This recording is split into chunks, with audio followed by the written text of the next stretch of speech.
We haven't had an event like this in a while. Good evening and welcome to the December 9, 2024 Lower Makefield Township Planning Commission meeting. All members are present except Tajender Gill is participating remotely, and the rest of us are here in person. First item on our agenda is approval of the minutes from our October 30th meeting. Someone want to make a motion? I move that we approve the minutes from the previous meeting. Second. Okay. Any comments, concerns about the minutes? Seeing none, hearing none. All in favor? Aye. And the motion passes unanimously. Next item on our agenda is the Trinity Realty Company sketch plan for tax parcel 20-032-001. If you could just introduce yourselves, please. Yes, my name is Eugene Umansky. I'm representing Trinity Realty Companies. We're a developer out of Feasterville, PA. And this is David Brasso. Yeah, I'm David Brasso. I'm here with D.R. Horton, the National Building Company, representing our Eastern PA office. Okay, thank you. Do you want to proceed with your presentation? Can we call up the plans? Do I'm sorry? you want the plans on the Yeah, the screen? sketch that plan would would be be good. great. Yeah. That's Okay. So this is a 3.5 acre, roughly 3.5 acre parcel, 136 Old Oxford Valley Road, located kind of behind the Toll Brothers community. And this is our presentation for, it's 16 twins and townhomes in C3 zoning. Zoning is allows residential in the form of age-qualified community, so over 55. Just like the Toll Brothers community, they had the same zoning there. And we are,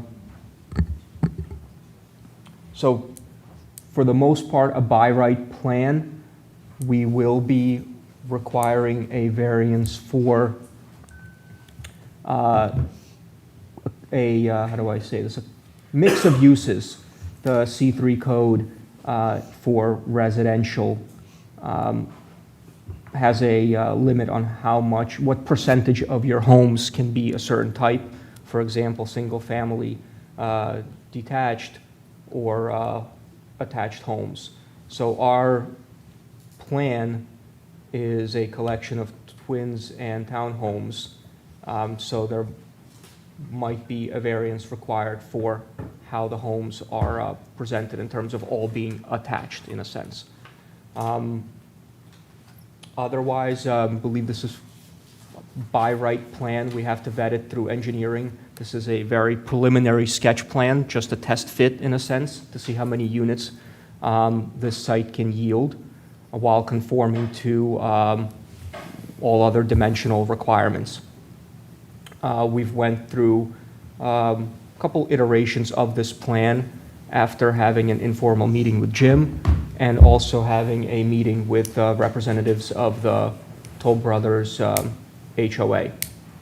And that's reflected on this plan in the form of street width, buffering, and preservation of certain older trees. So, I mean, that's Should we give them effectively. some background, how we got here? Yes, go ahead.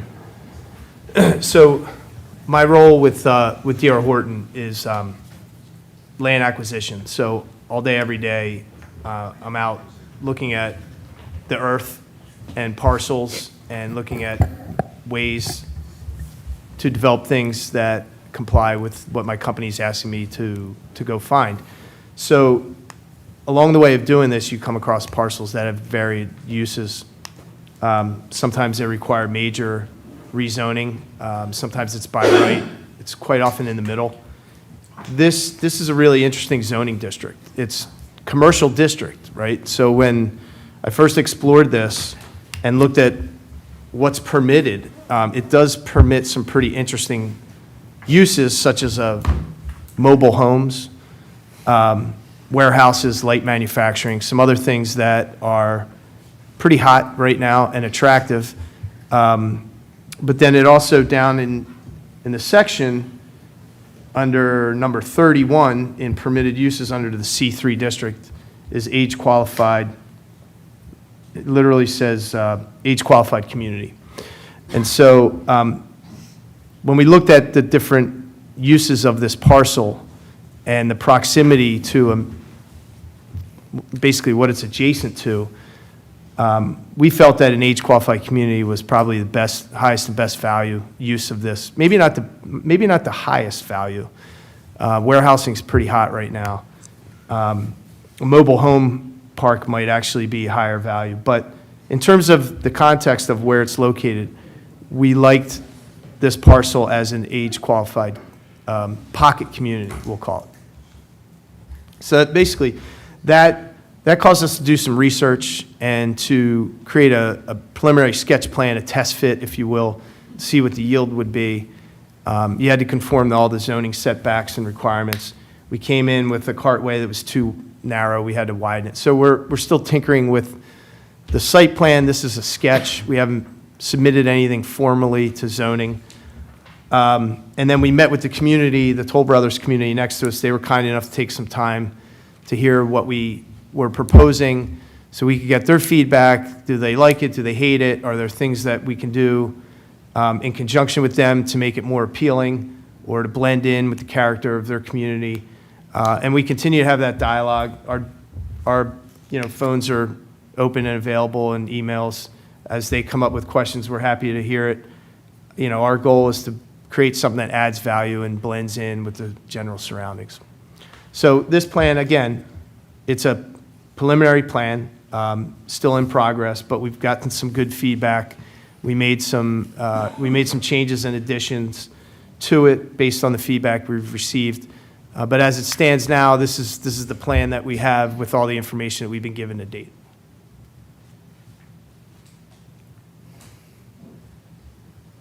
You mind sharing with us what some of the feedback was from the residents of the Toll Brothers community? Absolutely. So one of the questions you always get is stormwater management. What's going to happen with rainwater? Is it going to be coming into our development, our backyards, et cetera? Is the lot pitched towards our houses? And without having a proper engineering plan, we can only say that the code says that we must improve the stormwater management from what currently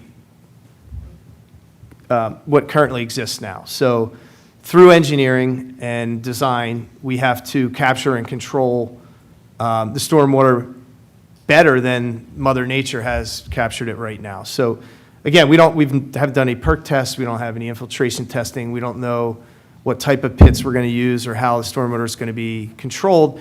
That's for our engineers to vet out and determine. But we did want to make everyone know that the stormwater management would be improved by the nature of this development. So that was one big question. The other one was, well, first of all, what are you building? How are these houses going to compare with the ones that exist at Toll Brothers? They're all age-qualified houses, so they tend to have the master down, as we say. So the master bedroom is on the first floor. So the type of housing stock that we're planning on building is very similar to what exists already in the Toll community. I would say that the Toll community is a bigger unit, will garner a higher price in the market. Our house is a little bit smaller, a little bit less fancy, if you will.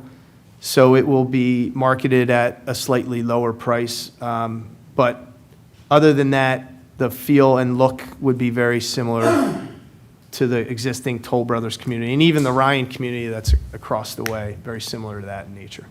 The parcel isn't large enough to provide for major amenities, so there's not going to be pickleball courts and pools and clubhouses and things of that nature that often are part and parcel with an age-qualified community. That's why we're calling it a pocket community. There's not enough real estate to create the luxury of having those type of amenities. The other major questions and concerns were, how long would this take? Because let's face it, construction is a bit of a disruption. You have equipment, machines, and we at D.R. Horton, we build one of these houses in 6 months from start to finish, and we would generally phase them in. So the actual construction, after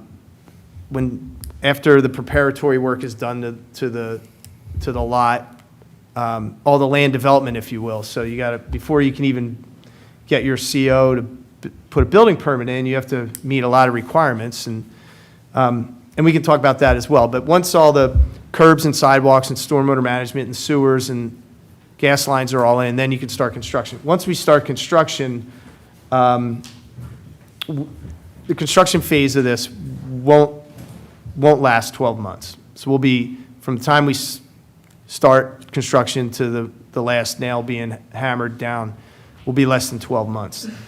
We expect that the land development would take probably 6 to 9 months, but the construction tends to start before land development is fully underway. So maybe 6 months in the land development, construction can start.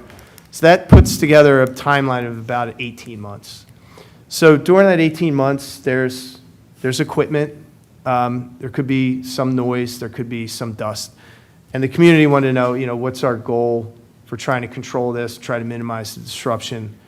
And so when we talked about it, and then Eugene and I talked about it later, the thought was to stage it in such a way that we can, on the border between our proposed community and the Toll Brothers community, would be to buffer it as best as we can. Buffering it would consist of an earthen, if the engineering specs out, right, this is, again, it's pre-engineered, to create an earth-type berm, if you will, to raise the profile so your sight lines are a little different, and create a noise barrier, a barrier for everything, for water, and to allow you to plant your greenery at a little higher elevation. So in essence, if you can create a 2 or 3 foot berm when you plant a 6 foot tree, from the ground it looks like a 9 foot tree. So it gives you a leg up and starts to create, right out of the gate, that division, for visual division, for separation between the two communities. So with the space that we have and the land development, we believe that we can install that berm and that landscape buffering at the onset of this project, so that is already up and starting to mature way before construction even starts, and give us a head start on creating that green buffering, which seemed to be a major concern for the residents. When we looked at the plan and how to design it on this parcel, again, we pay engineers to do this because they're much better at it than we are. They do it all day. The thought was to put the cartway closer to the commercial property that is adjacent to our parcel and as far away from the residential property. Again, to create space and buffering and make for a more aesthetically appealing setup. So that's why the cartway, a lot of times when you're designing these, you want a double-sided cartway. So you want houses on both sides of the street. But this is such a narrow, long parcel that it really doesn't set up that way. So you have a single-loaded cartway. So you had to pick a side of the lot to put the cartway on. And we chose to put it on the side closer to the cell phone tower to push it as far away from the Toll Brothers community as possible. We always like to retain mature trees as best we can. The plans show some of the trees that are existing. This lot is fairly clear. It's almost a meadow, but there are a few trees which we would retain as part of the landscape plan. Look at the health and quality of the trees and retain as much of the mature tree stock as we can.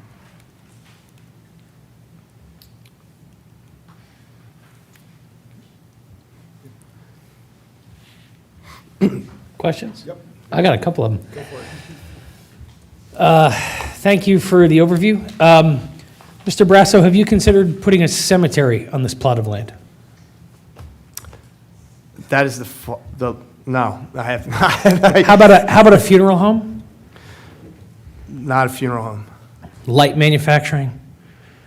We did consider that. Cool. But not, Yeah. we didn't look to pursue that. I appreciate that you showed up with other uses that you could put on this land, right? We're not talking about other uses today. We're talking about these 16 homes you're proposing to build on this land. I don't think anyone's going to show up in Lower Makefield Township trying to build a mobile home park on 3.5 acres, right? Now, if the ordinance says they're welcome to, they can come here and sit in front of us like you have and propose plans and have that discussion in front of the neighboring property owners. But we'll keep the conversation to the focus of what's in front of us today. Why are you proposing to mix twin and townhomes on the lot? The ordinance requires a mixture of housing stock, which I interpret as single-family, attached, semi-detached. In our model, in our plan, the detached and semi-detached is the best use of this housing stock that we have. It's called the Taylor model that D.R. Horton has built and manufactured in other communities. Also, the geography of the parcel sets up in such a way that we determined that in order to get 16 units on this parcel, the best use was a combination of 4 gang townhouses and a couple of twins as Okay. well. And the discussion around the cartway and choosing which side of the plot to place it on. Are you anticipating a variance on the buffer between a setback for the cartway, or is that just merely an illustration of why you've chosen to place it where you've placed it? Just an illustration. Yeah, I'm hoping our engineer looked at the setback of the cartway and adhered to the current code, but I don't see a measurement on here, so I can't speak to that. Right. But I would assume that whatever test fit they did, they looked at that required setback and they adhered to what the requirement is. Okay. And then the purpose of the large impervious surface of the circle past the properties, what's the intended use for that? It's really so a fire truck can get in and out without backing up. Okay. As a requirement. The fire marshal's most likely going to want to require that as a Okay. necessary. Listen, as developers, we hate them. Yeah. There's nothing worse. They're a necessary evil. If there's a way to engineer that out of here, and we have ideas, we can't do it without talking to some of our neighbors, but it's a permitted design that is used quite often, but it's not one that we like to do unless we're kind of painted into a corner with the geography and the nature of the development. Okay. And then would the intent here, I forget where I saw, but I saw a reference to an HOA. I believe it's around the maintenance of the street itself. So would the intent be for these 16 homes to have their own independent HOA that's responsible for that street, not to attempt to join the HOA for the neighboring community? This absolutely would indeed require its own HOA, for sure. Okay, so we require its own HOA. Yes. Do you believe that 16 properties is enough to contribute enough HOA funds to make sure the township wouldn't eventually have to take over maintenance of that road? Yes. Okay. And I say that because I lived in a 16-townhome community in Hatboro, and it was no amenities, a street, private Yeah. pickup, trash, so very similar. Okay, And yes, good. Yeah, we would not anticipate dedicating the street to the township. If you wanted it and you wanted to take it, we would be happy, but. I think we have enough asphalt, so we're good on that.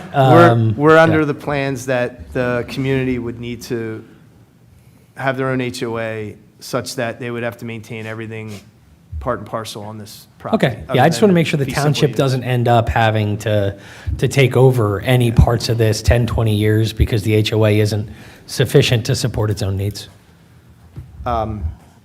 I don't anticipate that. And I think the gentleman we used to write the HOA documents, Carl Okay. Wiener, Hamburg Mullen, has done probably most of the stuff in your township already. Okay. And then in relation, just to step back to the warehouse question, this is a question for Maureen, for the solicitor. We made some adjustments to zoning in the last couple of months. Is warehousing still a by right, or is that a conditional use at this point? Depends what district we're talking about. Okay. So in C3, I don't have it right in front of me. I do not believe the latest change to the zoning ordinance affected a C3 district. okay. I'm also not aware of any modern warehouses being built that fit on a 3.5 acre lot, so. Yeah, okay. Those are my questions for now. Thank you. Adrian? No, I mean, like, it's all pretty straightforward to me, and you kind of, I think, addressed a lot of what I was thinking. Got a quick question, I guess. What's what's on that property now? Does it seem like there's a residential building or some type of building on that property? There is a single-family residence that it's been built and added onto throughout the century. It's not historical. It hasn't qualified for as being labeled a historical or having any historical relevance. It's on well and septic, and there's a gentleman who lives there that probably doesn't want to live there much longer. So that part of the property is considered residential, then I guess where the housing is gonna be is considered commercial? Zone commercial? I couldn't make that out. I'm sorry, can you repeat that? So I'm just saying, there's a lot split where it's residential, I guess where that house is, and then the remaining portion of the property is commercial zoned? Are you asking if the home would remain? No, if that portion is residential, zoned residential, Yeah, that's a non-conforming use, I would assume. So that house, while being residential, is entirely within a commercial parcel. okay. Yeah, and one thing to note, the exact age of that house and the nature of it being historic or not has not been determined. This did appear on our 2007 Historical Resources Survey as being potentially a house from the early 19th century, I believe. But until we actually take a look at the house and look at the insides and maybe do a little research, we won't be able to ascertain as to whether or not it does have any historic significance. I've not been in it, so I can't opine on what it looks like other than from the outside. Does that existing structure have access to the existing Toll Brothers development? No, that house that exists now is only accessed through a gravelly cartway, which you can kind of make out on the plan. It's the shadow of it. It kind of follows our cartway a little bit. Yeah. You can see it loops around the house and comes back in, so there is like a P-shaped cartway. It's better than a dirt road, but it's definitely not an asphalt driveway. It's somewhere in between. Thank you. Just looking at the sketch plan, it's a little, and I know it's a sketch plan, it's hard to tell, but it doesn't appear that there's a sidewalk on this. Is it your intention not to put in sidewalks? No, there is, it's not shown very well, but It's hard to see. there is a sidewalk in front of every person's front door and I see it. driveway. Okay. So there is a sidewalk planned along the cartway. There's also a sidewalk along the frontage of Old Oxford Valley Road, which connects to the, we would need to get some right-of-way and an easement to connect it to the existing walking trail that, I think you can see it's depicted up there on this top right corner. So we want interconnectivity as best we can to tie everything together. And that adjoining property is owned by Lower Makefield Township. That's the 5 acres that was dedicated to the township as part of the matrix development. So that would be sidewalk in front of the proposed homes, and then transition to an asphalt or whatever to match up with the same material that the walking trail is made of?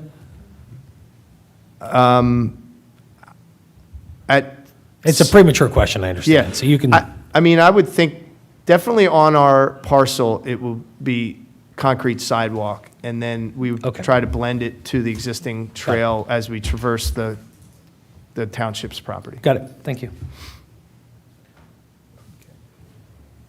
So if no other board members have questions, we'll open this up to the public. And we can certainly show the proposed buildings as well, if that's of Yeah, interest. You know what, that'd be good. Okay. Terrific, thank you. There should be photos of an existing community that's currently being built. I believe we only have the 2 pages in the PDF, right? Right. Okay. So this is a product that D.R. Horton builds throughout the country. It's called the Taylor model. If you ever need to look at it in greater detail, you can Google D.R. Horton Taylor, and you'll get different communities across the country. It's a master down product, so the master bedroom is on the main floor. The dimensions of the house are 28 foot wide by 60 feet deep. And it creates, I think, 2,170 square feet as a general base product. There are options to add square footage within the footprint on the upper floor that can take it a little bit higher. But the base product is 2,170 square feet and it's a 3-bedroom layout. It can be built with or without a basement. You know, we haven't done any perk testing, so we don't know what the underlying soil is, but basements are a great add to the value of this type of product, and we tend to build them with basements. The footprint being 28 wide by 60 deep, even if you take out the 2-car garage, you still have a lot of room underground to provide an appreciable basement underneath the building. It's been a successful product. It looks real clean. I mean, the Toll Brothers community is next level. It's really something else. This product is a nice product, but to be upfront, it's not as fancy as the Toll Brothers design. But it is a great product for this type of use for a 16-unit community, and it looks great, it looks clean, it sells really well, and the market tends to receive it very well. Okay. Thank you. If members of the public who are here this evening want to speak, they can step up to the podium. Thank you. And please identify yourself as well. My name is Marty Burkhofer. My wife and I live at 75 Lavender Drive. I'm here with a number of my neighbors, many of whom are from 75 Lavender Drive, to express our concerns and have them recorded for the minutes of this meeting. So to put this in context for the planning board, a number of us have been following the developments around the sale of this parcel for several months now, spearheaded by a gentleman who can't be here tonight, Dennis O'Sullivan, who's one of our neighbors. Our overarching concern is really to preserve and improve the value of our properties and to protect our quality of life, which is finally getting to be quite nice after the conclusion of about 4 years of construction by Toll Brothers. We've had several meetings with representatives from Lower Makefield Township and kindly with the gentleman from D.R. Horton and Trinity where we've been able to air our concerns and see, at least in a preliminary fashion, that there's an intent to have a dialogue and address these concerns. Our original intent in approaching Lower Makefield Township was to preserve that property as open space. When we learned that was probably not feasible because of the sale contract, it's obvious to us that the lesser of two evils is residential development, not commercial development, and so that's why we're here. I do want to bring up one thing to the planning board before I turn it over to my neighbors and colleagues for specific concerns. I don't know if you follow D.R. Horton or not. They're the largest home builder in the country and have been so for the past 21 years. Last year, they generated $35.5 billion in revenue. Billion dollars in revenue. They didn't do that by building 16 townhomes at a time. They did that by building communities that are 10 times this big. And we can't help but believe that there might be a secondary plan here to try to acquire additional properties and build something much larger than what's projected on the screen in front of you before. And we think it's incumbent upon this committee to understand what the real end game is here and whether or not there's a plan to do something much bigger. Because if there is, we'd like to reintroduce the concept of open space here in the southern part of the township where it's really needed and deal with that and have that dealt with for everybody's benefit, not just ours, but also the residents of whatever new community goes there and the residents of the township in general. So that's really all I have to say. Thank you.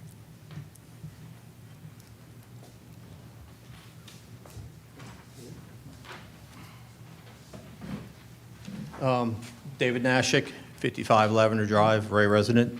First, I'd like to say I agree with the previous speaker. I'd like to focus the discussion on stormwater management. I know it was already brought up, but this is a critical issue for the Ray residents, especially those of us that live on Lavender Drive.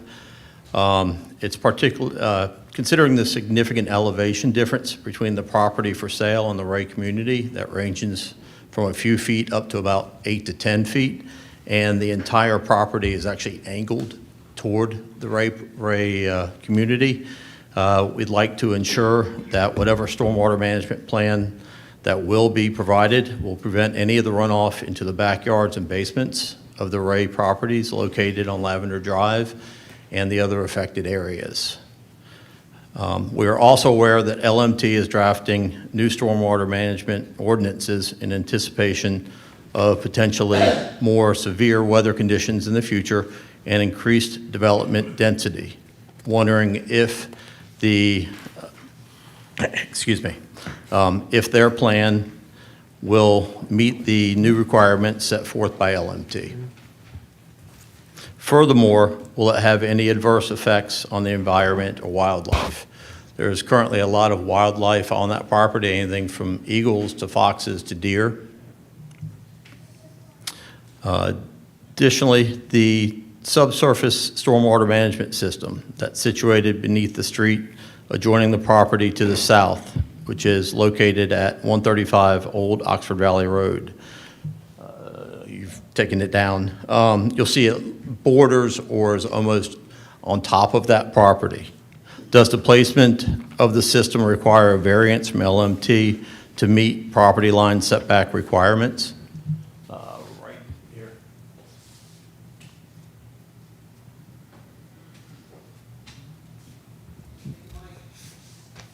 If you want, you can take the mic.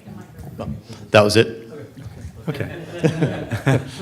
Yeah, Wait, if I may answer the one question about, Sorry. we do have requirements on setbacks from stormwater management facilities to adjoining properties. Off the top of my head, I can't remember if it's a minimum of 10 feet or 20 or 25, but they will have to address that and take that into account.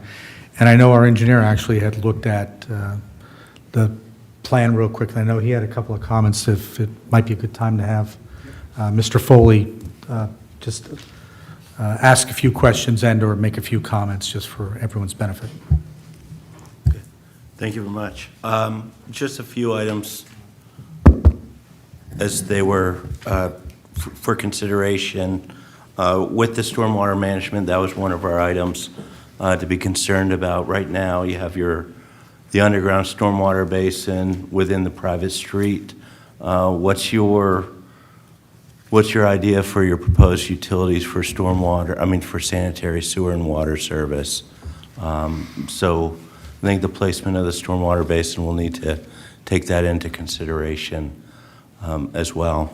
As we are familiar with the area, and stormwater and drainage is a problem, so we would be looking at that on the formal application.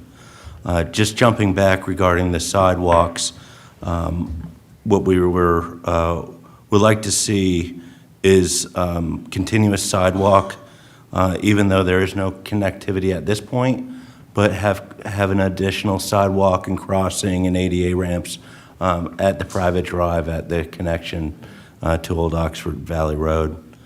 Secondly, we were concerned with guest parking for this facility. The proposed street is 26 feet wide.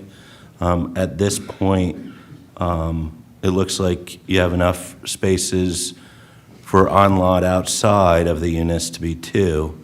These types of facilities, we'd be looking at maybe an off-street parking lot, and/or maybe consideration of widening the private street and have parking on the south side of the private street as well, for residents or for visitors as well. Mr. Foley, you mean Yes. on Old Oxford Valley Road? No parking on your private street. Right now, you have it as 26 feet wide. Yeah.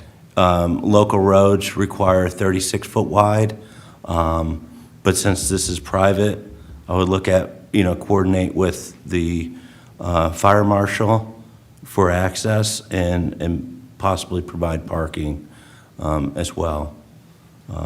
Because right now, it might be, where are the visitors going to be parking Yep. is one of our concerns. Thank you. It's helpful. Okay.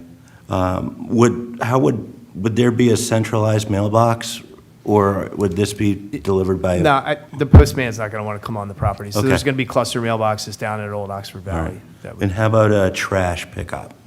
Private pickup? Private? Okay. Individual? Yeah, Okay. the trash truck would come down the cartway to All right. collect the trash. And you most likely would have the HOA have one vendor pick up all the trash, correct? Oh, yeah, absolutely. Yeah, yeah. For sure. Just regarding the driveways, right now, as we mentioned, you have your sidewalk sitting right up along the curb line. How this is going to appear is mostly depressed curbs. We would look at, maybe you could add the 5-foot grass strip and push the sidewalk further away from the curb. You do have a little bit of room to the north on your setback line. You might be able to have a little bit additional frontage to provide, sidewalks off the curb line.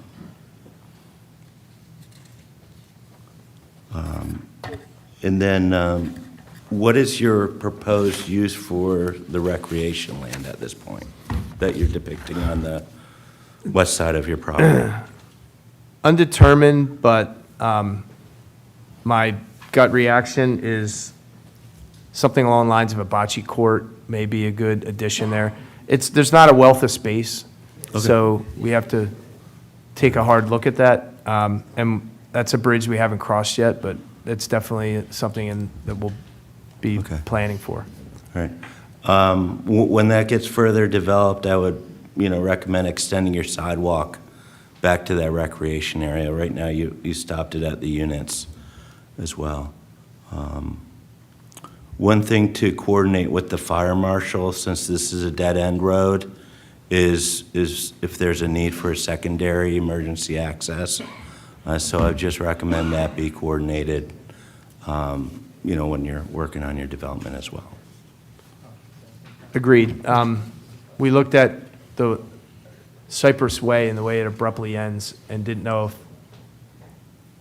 if it's amenable to everybody to try to create some kind of connectivity to both service the folks at the end of Cypress Way, to give them another egress, as well as create a better flow for everybody involved. Okay. All right, that's all I had at this point. Yeah. And as Very far good. as any emergency egress, I know in speaking with our fire marshal, it wouldn't have to be a roadway paved. It could just be a stabilized grassed area that would look natural, have a gate up so that people can't go through it. But in the event of an emergency equipment can get through.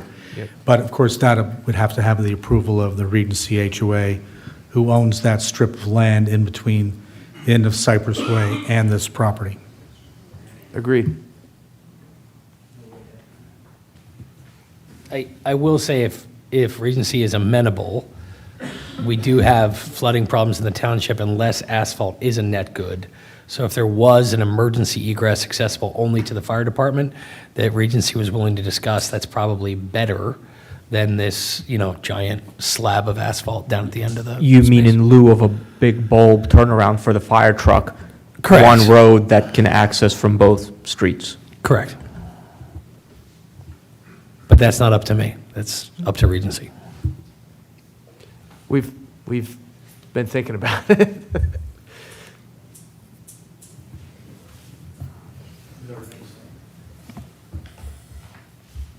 Hi, thank you all for your time. Stephen Young, I live at 67 Lavender, between these two fine gentlemen.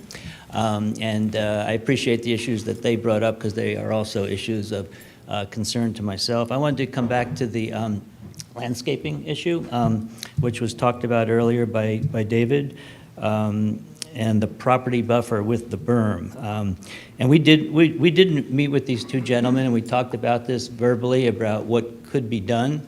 I know many of us have probably had the experience where we've had verbal agreements that don't pan out, so we're looking for something that's a little harder than a verbal agreement or a verbal plan. And because this property, with some questions about township strips of land that kind of wrap around behind our community, is adjacent to the back of all of our properties.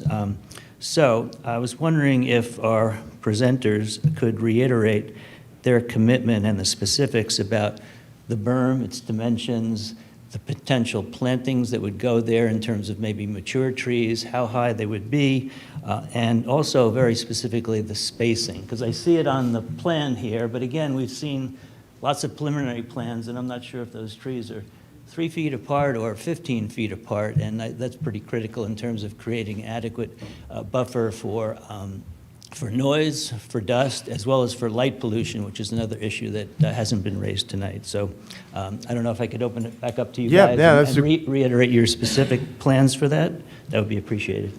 Fantastic questions. What's drawn here was drawn by a land engineer. So as part of this process, a landscape engineer would be brought in to actually do a landscaping plan. And the landscaping engineer would be the person who would revamp this landscape plan. Obviously, the buffer shown here is just for illustration. It needs to be fully vetted and needs to be thought through with somebody with a better eye at what the right type of product is, size, caliper. In addition to that, there's other landscaping that has to appear on this site that's not even depicted on this plan. So there's shade trees, street trees, other buffering around the homes, things of that nature. So there will be a full, as part of the development plan, there's a full landscape plan that has to be submitted to your engineer and signed off on. So the commitment to you guys will be memorialized on the formal plan that we have to submit to the township, and it'll be stamped, and we are beholden to adhere to it by virtue of the process of obtaining our approval to be able to develop this plot of land. Thanks. And we're happy to share that. Well, it'll be made public at some point, but we can share it with you in advance of that, since you have, understandable concerns about the nature of the landscape buffering. Thank you. Come on up. Thank you for your time. My name is Jack Cullen, and I'm at 99 Lavender Drive. And thank you for meeting with us previously. During that previous meeting, a couple of notes that I took, because I thought they were important, was that with all the building that D.R. Horton has done all over the nation, we were told that 16 units is something that they typically don't do, rarely if ever. Is that correct? Maybe at one point in time, that was probably more true than it is today. I just signed on a deal to do a 9-unit subdivision out towards Collegeville in Montgomery County. And in counties such as Montgomery County, Delaware County, lesser in Bucks County, there's not an abundance of large projects left on the table. So the development is what we start to call infill, and smaller projects are what is available, and we're making really good work of smaller parcels in a reduced fashion, right-sizing it, if you will. So we've done smaller communities than this. And over the river in New Jersey, they're doing literally infill. They're doing, take down one old antiquated house and put up one newer, more modern house in that space. So we do developments of 1 unit. Okay. Thank you. I appreciate it. Sure. Could you put up, Jim, or the diagram, please? Actually, yeah, this one will work. So,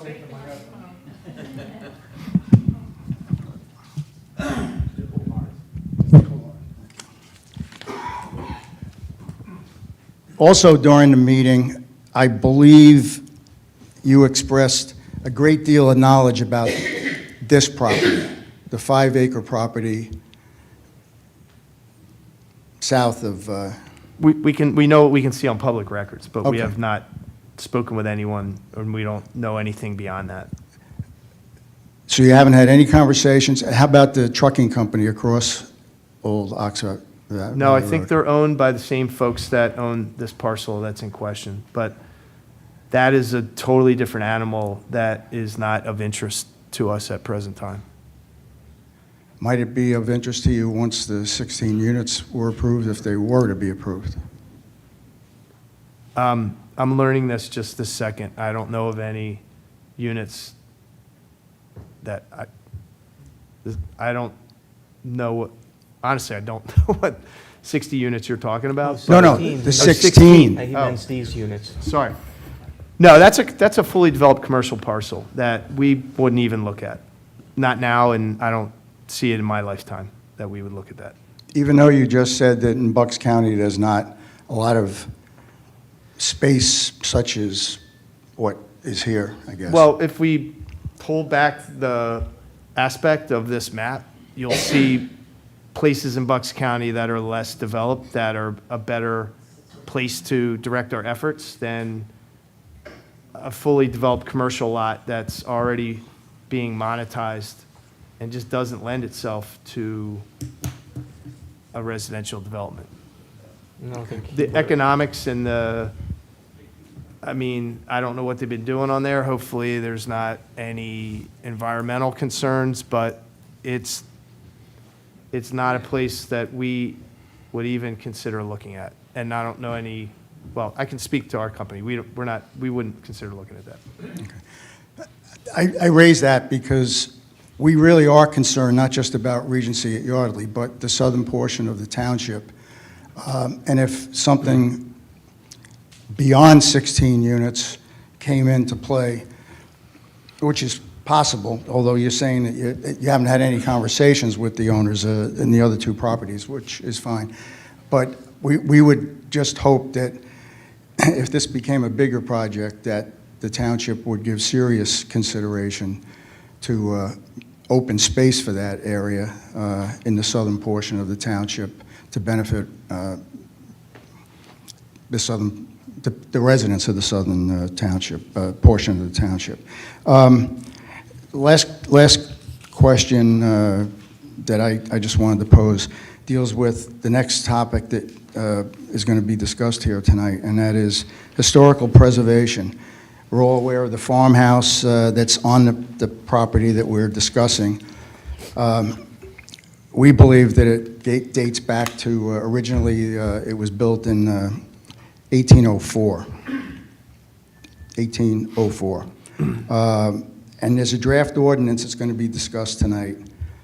And can either D.R. Horton or Trinity discuss with us how you would comply with that ordinance? Which ordinance are we complying with? The proposed draft for the historical preservation ordinance? I don't know, I haven't read it, so I don't know what it speaks to. It's not my area of expertise as well. We are a public company, so we adhere to the guidelines, and we're not looking to cut corners or do anything improper. But I don't know anything more about that house than what I already professed to know. So if new information comes to light, then, yeah, we'll have to weigh in on that and be adherent to whatever the ordinance requires. I know we'll be staying for that portion. You might want to stay for that, too. It'll be... And actually, just for your information, that ordinance, the draft, is available on our website. Okay. When did that ordinance get written up? We've been working on a draft for that for several months now, and I think we're finally in a position to present it to the Planning Commission. It had been vetted by our Historical Commission and our solicitor and staff, and now it's presented to the Planning Commission tonight to go through the specifics of it. And that's township-wide ordinance for every Correct. property. Yeah, and it's meant to apply to older homes, which this one appears to be. Okay. Thank you. Good evening. My name is Steve Cargo. I live at 35 Fern Drive. I'm going to drill down a bit on this issue of relative prices and the potential impact that would have on the home that I own, the homes that these people own, and everyone in the Regency at Yardley community. But I'm going to drill down with some specifics on could you just leave the the site plan up there?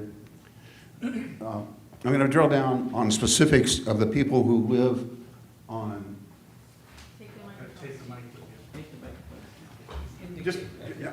I'm coming back. I just wanted to point I'm going to drill down on the homes along that side of Lavender Drive. That's indicating the north side of the proposed property, which are the homes on the south side of Lavender Drive. Yes. Just for the sake of the minutes. Yes. Okay, so there are 32 homes on that side of Lavender Drive.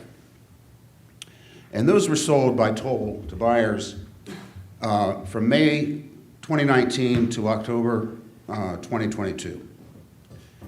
At the time of sale, 2 of these homes were sold for over $1 million. 13 of these homes were sold for prices between $800,000 and $1 million, and nearly 50% of the homes were sold for more than $800,000. The totals of these. There were 10 homes sold for $70,000 to $80,000, or $700,000 to $800,000. There was an average selling price for all 32 homes of nearly $800,000. Subsequent to those purchase dates, many homeowners there have substantially upgraded their homes with finished basements. I believe that whole strip of property is basements all the way across, is that correct? So many people have added finished basements to that. My friend Marty here has got a giant place where we're going to have the Super Bowl party. Everyone's invited. Go Eagles. But, and between there's information on the internet regarding the average prices of homes in zip code 19067. And between December 21 and this month, home prices in that zip code have increased the average price has increased by nearly 40%. It went from something like around 400,000 to nearly 600,000. So that's, that's a very substantial increase. And given what's happened in the community and the upgrades that most and many of the people have made, it's not unreasonable to believe that initial average of 800,000 today is in the magnitude of $1 million. So we're talking about a difference from $1 million to 700,000, 750,000.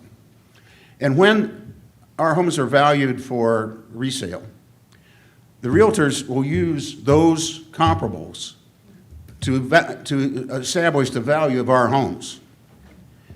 And I personally don't believe this is a step that will maintain the value of our community. It will not add value, it will detract value.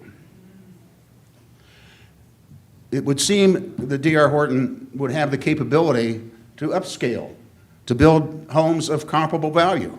I see no reason why you couldn't do that. You could make just as much or more money.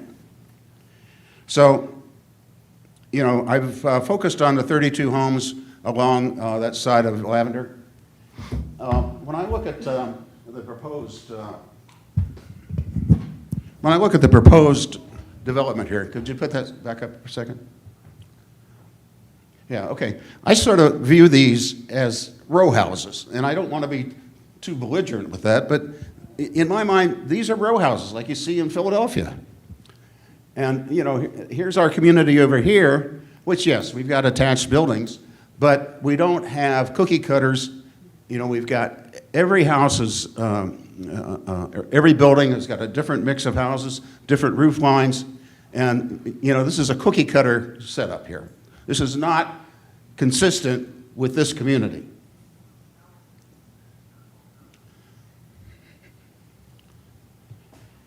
So it's a neighbor that I personally don't want in this form. And I believe is very detrimental to the entire Regency at Yardley community. Can I ask a couple follow-ups real quick? Please. So, Mr. Brasso,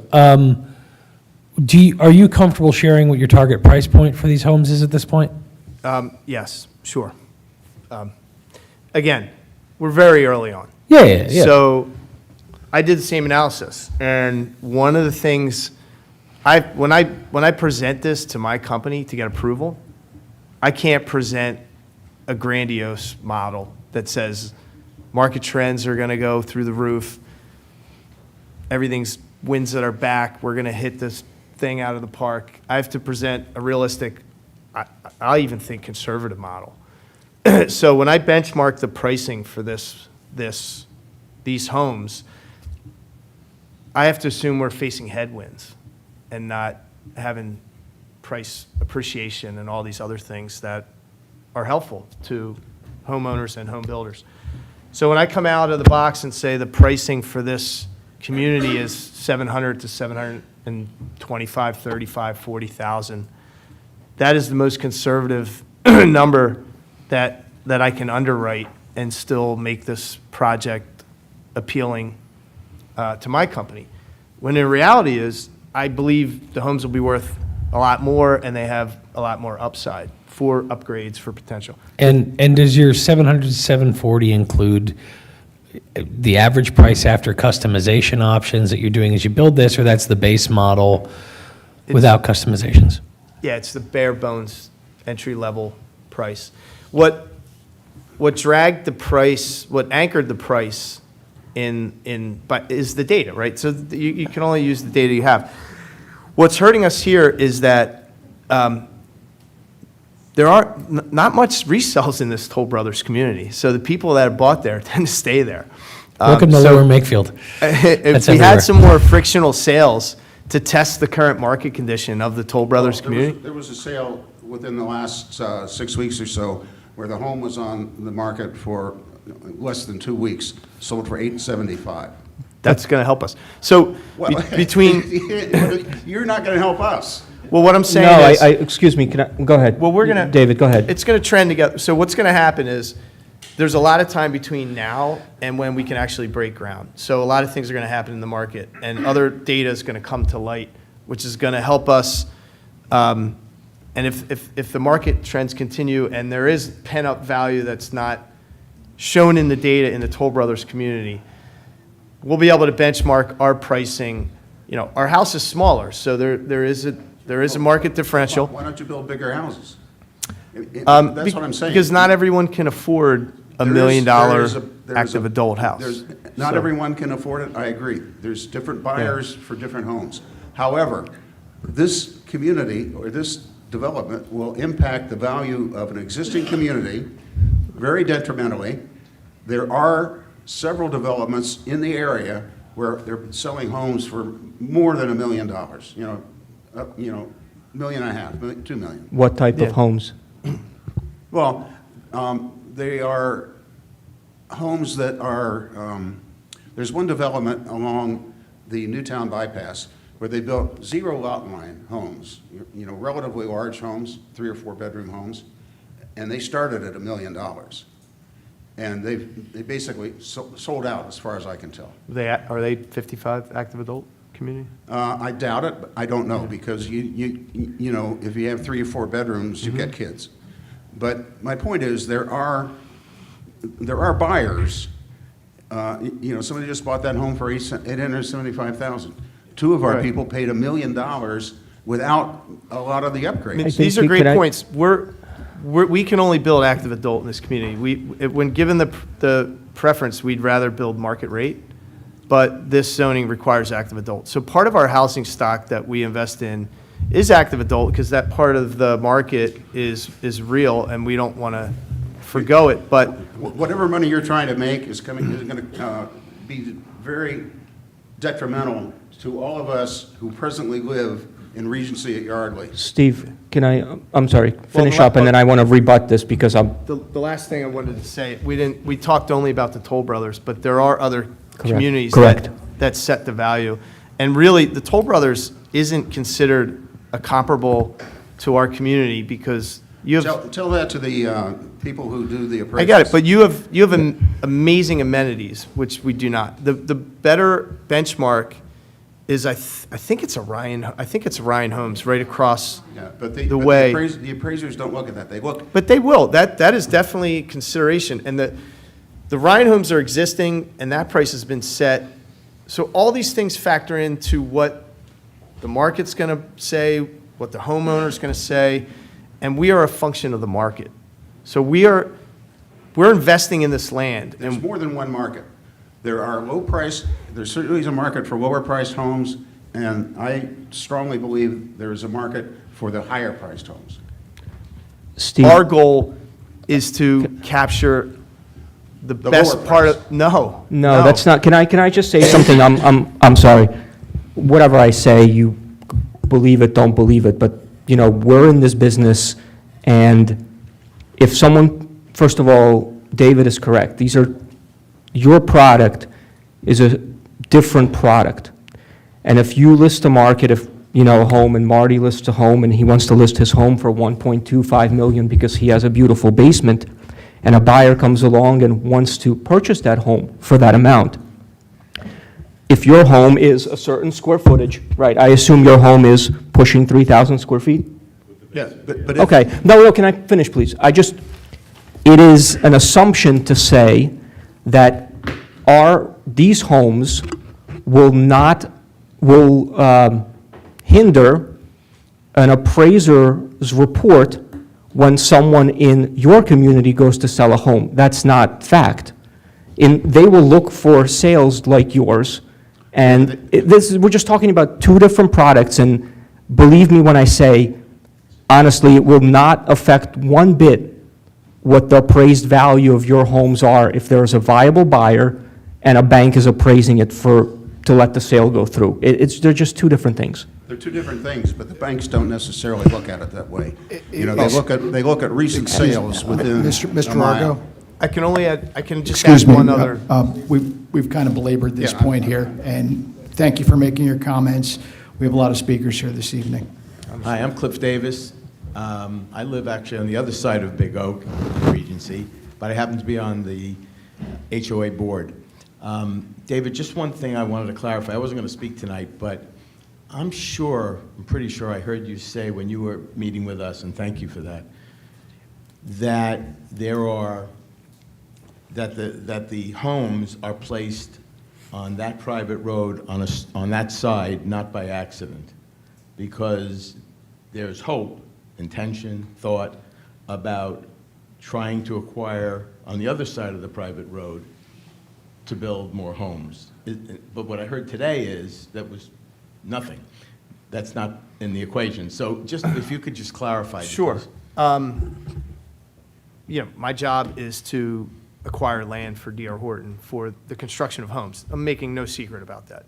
So that parcel on the other side is in the same zoning, but it's not for sale. It's not available. I don't know who owns it. I don't know what their plans are. There's a cell phone tower on there. I don't know what restrictions that has.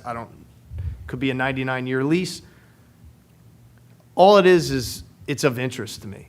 Okay. But I don't know anything more about it. Also, in its present state, it would improve the sellability of these homes, having their backyards face the Regency community, rather than putting the street on the other side and having the backyards face this parcel.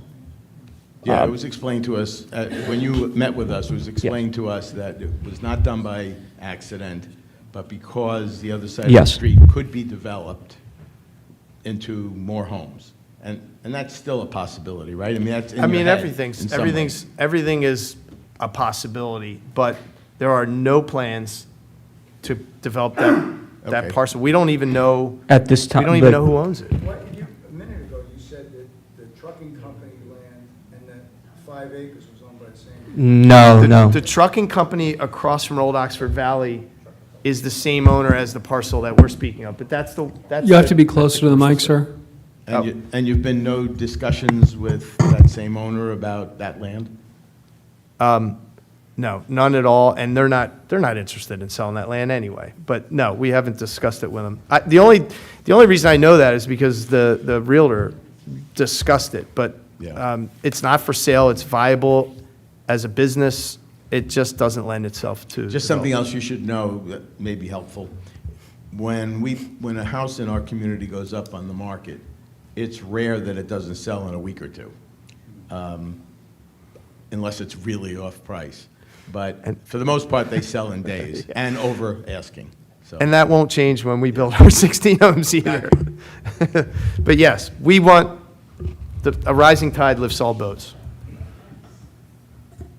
Hi, good evening. I'm Heather Procasino. I live on Mulberry Way in Regency, which is not up against this new parcel. But I've been a resident of Lower Makefield Township for 30 years. And I just wanted to say that I thought this was a lost opportunity for the township to purchase this land as open space, because our community, the Ryan Home community, and the other townhouse community that's next to us, we don't have a lot of open space where we can go and walk our dogs and we can go for our walks and enjoy the outdoors. And so having this property being built adjacent to what could be an open space is, not the best solution for us. But I really just wanted to make the point, I appreciate the township engineer mentioning it and my neighbors mentioning it too. There's a real water table issue in our community and in that open space property where we have the walkway. That's a swamp. And the township has had to replace, I think, like 25 trees in that area because of water issues. And it concerns me with the community going up, adjacent to our properties, particularly if they put basements in there, what that's going to do to the water table to my neighbors on Lavender. So I just wanted to make that part of our public record. Thank you. Thank you. So I would respond? add that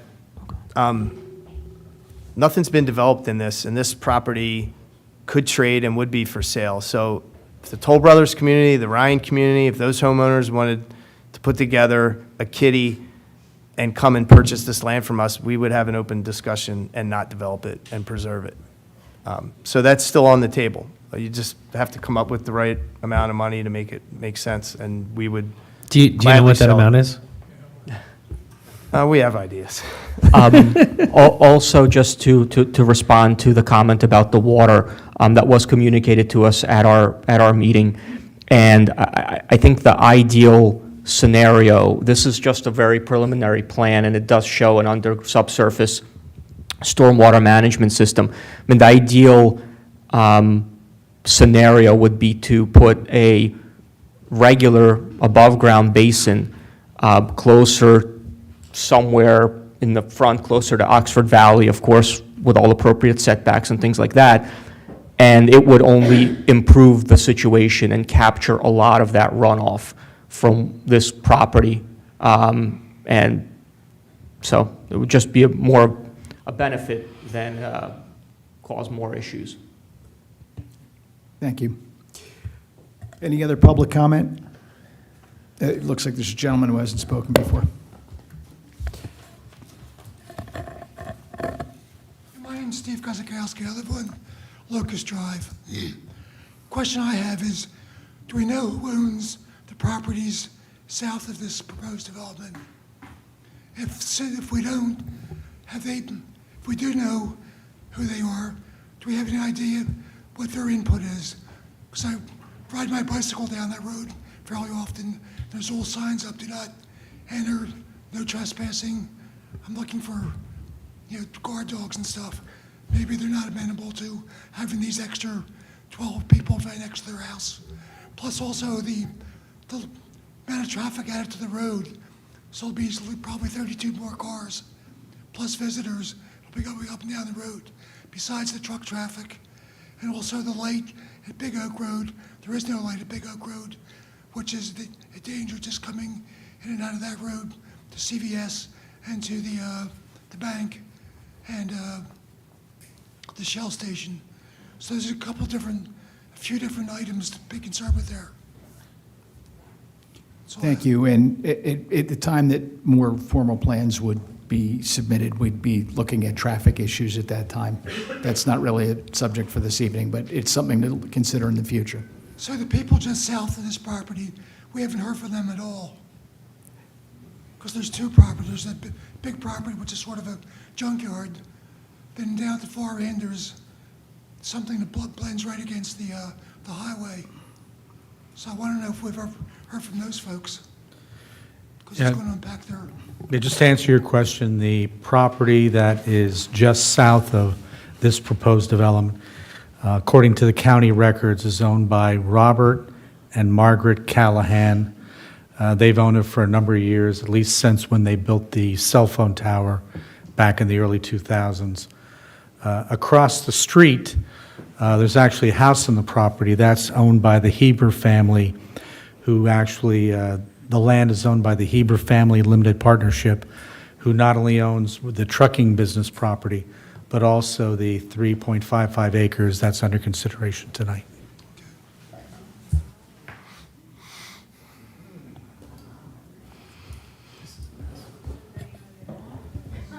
Sorry, I had a quick follow-up. Earlier, when we were discussing the property, the adjoining southern property, and the trucking company question came up, I believe David D.R. Horton had stated you have no interest in that property, correct? The one across the street from Oxford Valley? Yeah. Old Oxford Road. Old Oxford Valley. Yeah, I have no interest in that property. And Trinity is the one who's purchasing or looking to purchase the farmhouse property, correct? Eugene? Correct. So does Trinity have any interest in the trucking company or has been in talks to purchase that property? No, and we have not been in talks. Thank you.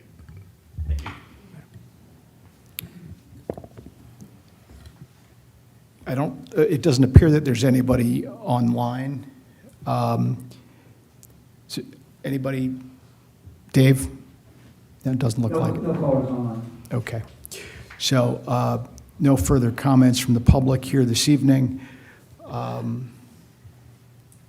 think the next step is continued conversation between the township and the developer at this point. Yeah, I think they need to do a little more homework, take some of the feedback that they received into consideration, and if they choose to move forward, I think their next step would probably be to go to the zoning hearing board to get approval for the variances that would be needed to construct this due to the fact that they don't have the required unit mix type. I hate to drag this further, but I have a couple follow-ups from all Go for the it. public discussion. I apologize. So we talked about a preference to a basin, right? So as everyone was talking, I pulled up the elevations, right? And it looks like the logical place, if you wanted to place an elevation, would be on the northeast corner of the property based upon the way the water flows. So is it safe to assume that you would not be able to build a basin unless you were able to develop the homes all the way to the western edge? In other words, you need to remove that circle in order to put a stormwater basin to improve the drainage. That's correct, but we need to have this plan obviously refined and, made correct by an engineer to check that and all the dimensions. And we don't know the size of the basin, obviously, like David said, Right. there hasn't been any infiltration testing done or anything like that. But to answer you in short, yes, there would be some kind of shift and a reconfiguration to move things west. And do you have an interest in reducing the number of homes on the property and perhaps potentially increasing the quality of the build in the home that you're putting on to accommodate that, rather than shifting everything westward? The nature of it is with the price of the land and there's a lot of development work that has to be done. Even with 6 homes, 16 homes, 600 homes, there's development things that just have to happen, and they're expensive, and they're getting more expensive every day. Reduction of the count of homes starts to make this a precarious endeavor for any Right. developer.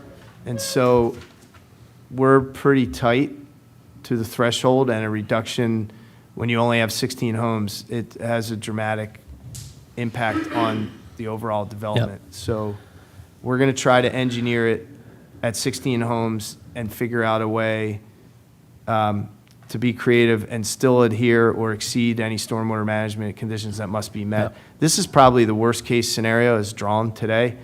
The elimination of the cul-de-sac and shifting everything on this plan leftward will free up some opportunities for the engineer to do a better aesthetic job and perhaps just an overall, just an improved design. But we don't know if that's feasible yet. We have to really dig in. On the topic of home values, do any of the Lavender residents happen to know what your above grade square footage is?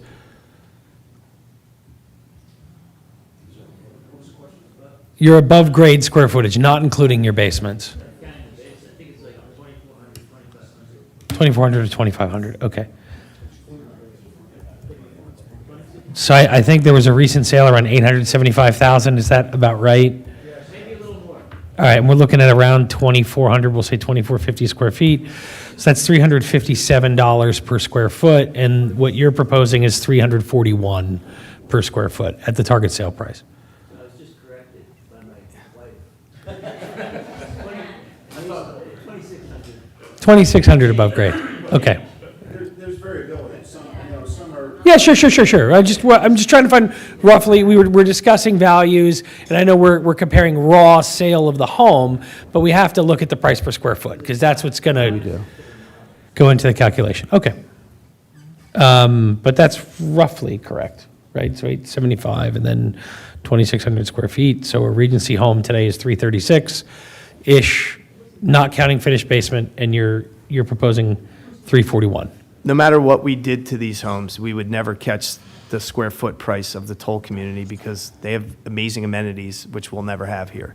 Okay. So there's always going to be a discrepancy between the price per square foot of the toll and our price. But yes, I agree with that. So, and this is my last question, and I apologize, it's going to be a contentious one, right?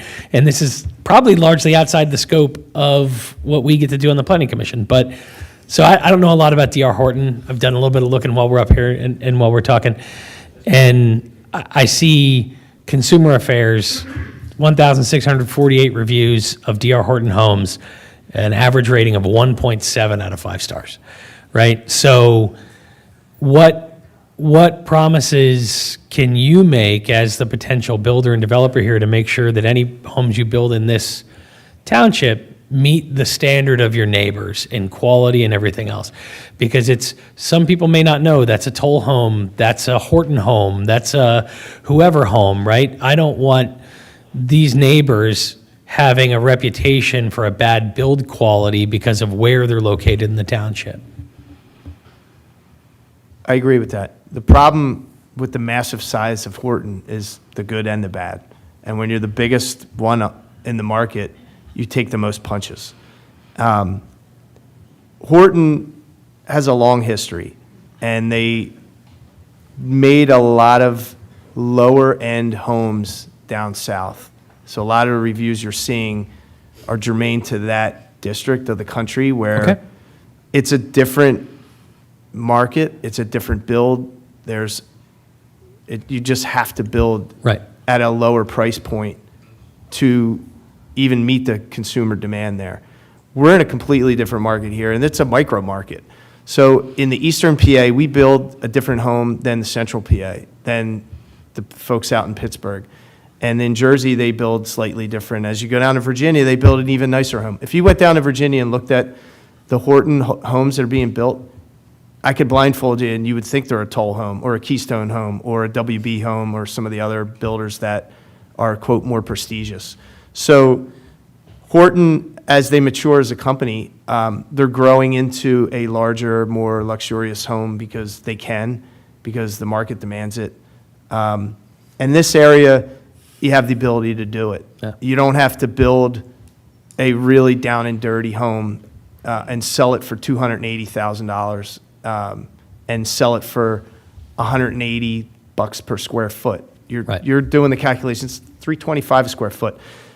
You have to build a nice home. You have to be competitive. You're not going to shoot yourself in the foot in Lower Makefield, because this isn't the only project we want to do in Bucks County and in Lower Makefield. And you've talked a lot about you're not going to reach the quality of this specific build, right, at Regency. Do you have a model that's above not quality, Taylor? Not quality. It won't be as fancy. Doesn't mean it won't be quality. I thought you used the word quality. I apologize. No, it's just not as fancy. Look, architecturally, the Toll Brothers, it's spectacular, and it can be. They had a better piece of land. They just had a lot of things that were at their disposal that we don't have here. And they were able to do that, and it's a beautiful home, and we applaud it. It doesn't mean it's not quality. It's just not as fancy. It's not as fancy architecturally. Great. Thank you very much. I appreciate the answer. Sure. I'm so sorry. I have one, I'm sorry. I have one qualifying question. I'm very curious what you said when you looked at the elevation, and then you talked about the storm drain system, and you had to move it to a different area of the property. If you do that and get rid of the cul-de-sac, doesn't that mean you're going to have to connect to Cypress in order to adhere to the Lower Makefield Township Fire Code, whatever? And I just want to have that on record. I'm just curious if that's what that means. They wouldn't be permitted to do so without the permission, if I'm not mistaken, of the landowners at Regency. So it's not something that we as the planning commission could say, yeah, go ahead, just tie into this other road, you feel free, because that's land that someone else owns, and we can't dictate use. I just want to make that clear for all of us to hear. So if the storm, because it doesn't, the way that it's graded, it would seem to me you need the storm drain on the other side of the property.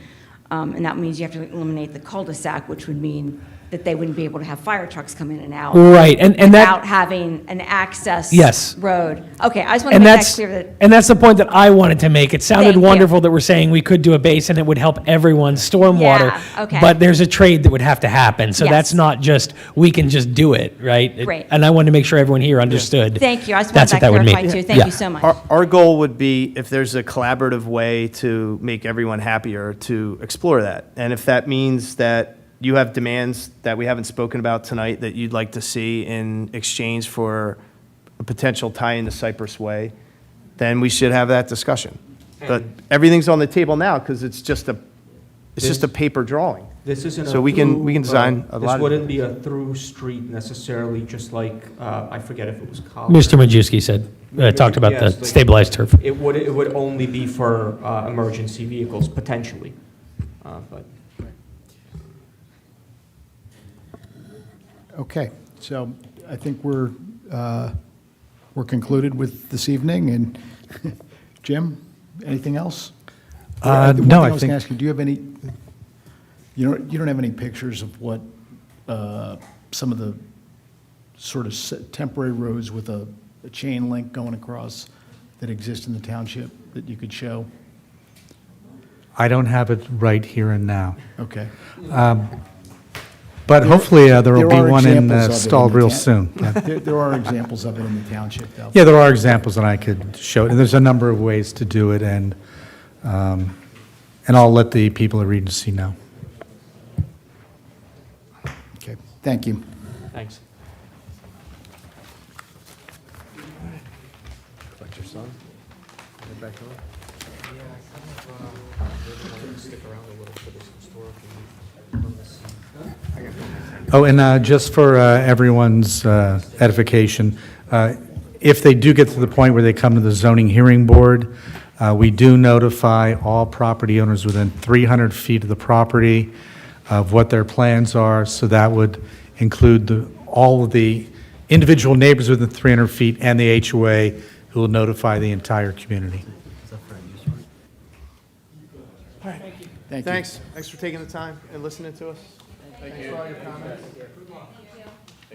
Appreciate it. Okay, the next item on our agenda is a discussion of a proposed zoning amendment to create a historic structures demolition ordinance. Dan, Jim, is this, I don't know who's leading this discussion. I think Maureen's going to kick it off, and then me and Okay. Jim can kind of augment it. Yeah, I can start. I think it's going to be a sort of a collaborative effort between Jim, Dan, and myself. So before you this evening is a proposed historic structures protection ordinance, or a historic demolition ordinance.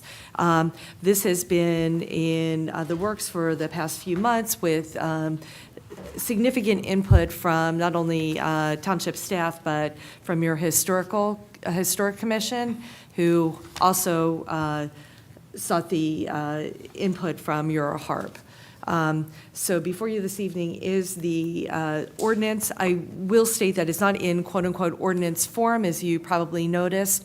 It's done just for ease of review for this evening. If approved, we will just format it differently and put it in ordinance format. There are three, in essence, portions to this ordinance before you. It's the actual ordinance, an Appendix D, which is the designation process of the for the township historic building inventory, as well as changes or additions to the definition section of the ordinance. The purpose of this ordinance is to protect the historic structures of the township by promoting preservation, and in the case where preservation is not possible or practicable, providing provisions for the demolition, removal, or relocation of such structures. Goes into detail of how that would be accomplished. The synopsis of it is that a homeowner who has a historic structure, and such historic structure would be designated as such through the terms under Appendix D, would have to apply for and let's go with the demolition route. They would apply for a building permit for demolition that would necessitate a conditional use hearing before the Board of Supervisors. That also would then require input from the Historic Commission as to whether or not they are in agreement that it can be demolished either in part, parcel, et cetera. And then it would go through a process, much like everything else does in the township, through the building code enforcement. Okay. Just for background purposes, if you could explain how this is different than what currently exists. As Jim had previously mentioned, the home on the property that we just were talking about had been placed on a register, or was considered for placement on a register a while back as a historic home. And for those of us with some local institutional knowledge, there were homes in Edgewood Village that had been, the township went after the property owner pursued the property owner for demolition by neglect. And I'm not exactly sure under what was the basis for those lawsuits or enforcement actions. So how is this different from what already has been in place?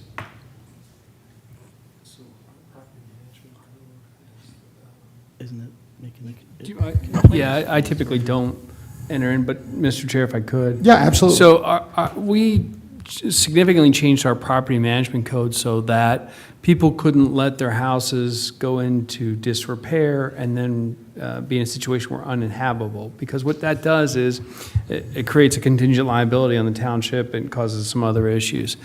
The property you're talking about in Edgewood Village contained 2 historic properties. They were not fully, and this is going back to the history, we didn't fully enforce the property management code on them. It actually came a little bit after there was the start of that issue, but I mean, that issue's been with us for 13 years, I think. In the interim, the developer did come through and did get approval for restoration of those properties. So, but in general, our property management code is designed such that you should not let a property go into disrepair. Believe it or not, there are properties in Lower Makefield that are relatively new that have gone into disrepair and are being worked by our code enforcement team. This is a different situation because, with no offense to somebody who might have a 25 or 50-year-old home, the neighbors are the ones who suffer in those cases, but the entire community suffers if a 150-year-old home is gone, right? Because that history is not recreatable, it's not as abundant to the 25 or 50-year-old home. So that's where a lot of the key drivers is. It also forces us to address making sure that we can try and get as many properties on the historic register as possible. And I don't really want to speak for Joe, the team that worked on this, but yeah, if they wanted to come up, they could give you more detail as well. And to add to what John said, specifically for the year, Section A of it, it will provide or somebody who has like a historical building will have to provide a historical record for any structure that was built before 1939 or 100 years older or older. So it's for, much older structures in the township to kind of preserve that history. And then they'll also have to show consideration to be given for adaptive reuse. Quick question, Dan, on that, for the 1839 or 1939 or 100 years old, how'd you come up with that definition? Okay. It just seems a little bit confusing that it's either 1939 or 100 years old. Yeah, that was actually an extensive topic of discussion with the members of the Historical Commission, our township staff and solicitor on, the National Register of Historic Places says that any building greater than 50 years of age is eligible to be considered historic. Now, obviously, a 50-year-old house in Lower Makefield isn't going to be historic unless it has some unique architectural feature done by a famous architect, had someone famous living there or a famous event had occurred there that would actually deem it to be historic. 1939 we chose as sort of the kickoff date because that was when Lower Makefield first adopted their zoning ordinance and first started requiring building permits. So we have little to no documentation on buildings older than 1939. Buildings that are older than 1939 would be buildings that would be potentially of some architectural interest. I know we have one development, Edge Hill Gardens, down off of, is it Yardley Morrisville Road or Ferry Road? I think both of those roads. That was done in the 1920s, 1930s, and the homes have a lot of architectural interest. Some of them were done by famous architects, and due to the age, there's been talk in the past by our historical commission of maybe designating that as another historic district. But we had to come up with a date from which to start. The township is actually going to be working on an update of our historic resources inventory. We received a grant from the PHMC, Pennsylvania Historical and Museum Commission, to help assist us with that. And we hope to have a better grasp on exactly how something's designated. And Appendix D actually lays out the exact process for doing that and even gives an avenue of appeal for a property owner in the case that they feel that, you know, my house is old, but it's really not historic. It's of no value, and you know, they do have the avenue of appealing any determination that a property might be historic.